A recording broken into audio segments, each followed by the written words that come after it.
अब युवा कारोबारियों के साथ चलेंगे योगी आदित्यनाथ। जी हां, सनातन से जुड़कर आज का युवा कैसे बड़ा कारोबार खड़ा कर सकता है, इसी बात पर योगी बाबा ने युवाओं से जुड़कर अपनी बात रखी। बाबा का भौकाल अब युवा उद्यमियों को भी भाने लगा है। देखा जाए तो जब भी सनातन संस्कृति की बात आती है, हिंदुओं की आस्था से जुड़ी कोई बात आती है, तब देश का एक वर्ग हमेशा से दलील देते हुए आया है कि मंदिर या तीर्थ स्थान पर जाने से बेरोजगारी कम नहीं हो जाएगी, गरीबी नहीं मिट पाएगी, पैसा थोड़ी ना आ पाएगा। वैसे तो लोग आस्था पर सवाल उठाते हैं, गलती उनकी भी नहीं है।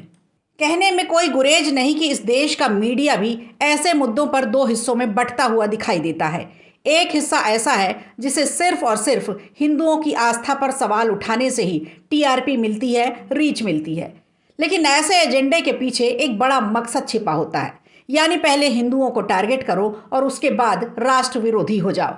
हालांकि महाकुंभ से ऐसी कई भ्रामक खबरें सामने निकल कर आई हैं, जिसे सुनकर इन सभी बुद्धिजीवियों के तमाम अनर्गल प्रपंचों पर विराम लग जाएगा। दरअसल सीएम योगी ने सोमवार को मुंबई से आए युवा कारोबारियों से बात की। इसी दौरान उन्होंने कहा कि महाकुंभ में शिवालय पार्क की लागत लगभग 14 करोड़ थी और 21 दिन में इसे बनाकर तैयार किया गया। संस्था ने लागत के साथ 14 करोड़ का मुनाफा भी कमाया।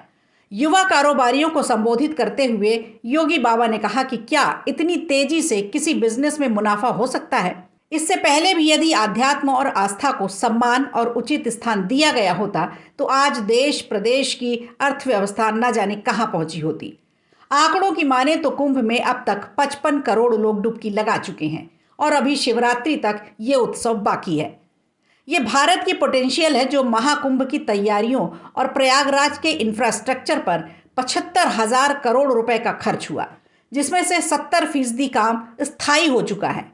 इस तरह से प्रयागराज की तस्वीर ही बदल गई। महाकुंभ आने वाले श्रद्धालुओं की संख्या यदि 60 करोड़ तक पहुंचती है तो मानकर चलिए कि यूपी की जीडीपी में 3 से 3.5 लाख करोड़ की अतिरिक्त बढ़ोतरी हो पाएगी। कि कैसे महाकुंभ के साथ साथ अयोध्या और काशी विश्वनाथ में भारी संख्या में लोग पहुंचे हैं। चलिए, ये तो हो गई इकोनॉमी में ग्रोथ की बात, लेकिन रिपोर्ट्स बताती हैं कि महाकुंभ पर अलग अलग विषयों पर देश विदेश के लाखों स्कॉलर्स ने इस पर रिसर्च की है और कुछ दिनों बाद इस पर थीसिस भी पब्लिश हो जाएगी। तब शायद महाकुंभ की महत्ता का लिखित अध्ययन जनता के सामने आ जाएगा और लोगों की अनर्गल बातों पर विराम लगेगा। वीडियो अच्छा लगा हो तो लाइक कीजिए, शेयर कीजिए और कमेंट बॉक्स में हमें ज़रूर बताइए।